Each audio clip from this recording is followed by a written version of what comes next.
We're going to look at the second special triangle now, and this is for the angle 45 degrees.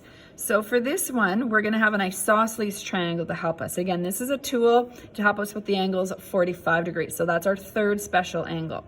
So we're going to still keep that hypotenuse 2. An isosceles triangle, remember, is that sides are the same. So make sure you've got your little right, you might have to put that right angle symbol in there. But these two sides, we call them the legs, are the same. Your hypotenuse is 2.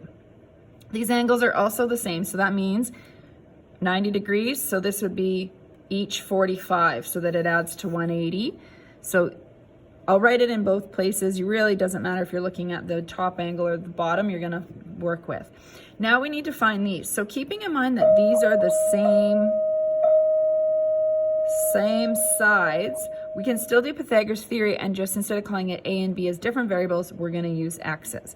So I'm just going to still write out the Pythagoras theory here, but I'm putting 2 in, and now I'm putting x squared plus x squared, and I have an equation I can solve for x.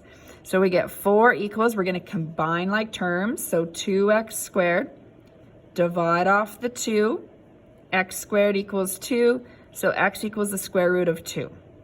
So this is root 2, and this is root 2. So often we kind of, do this in this first step, of course, but now we sort of remember that they're both root 2, and we kind of tend to memorize these triangles a little bit.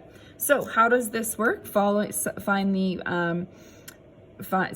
following ratio. Sine 45, doesn't matter if you're looking at this one or this one. Sine is opposite over hypotenuse, root 2 over 2.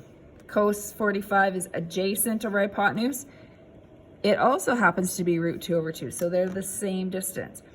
Tan 45 is opposite over adjacent, so it's root 2 over root 2, which simplifies to 1, as that is the same value.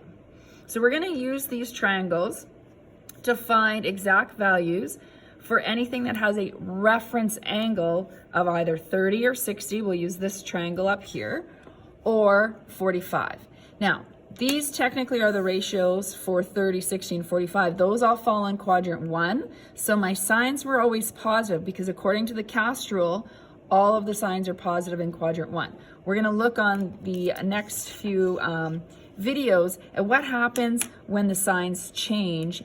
And we'll also look at how can we, be given the exact values and then find the angles. So it's a very useful tool to use these triangles along with the cast rule moving forward.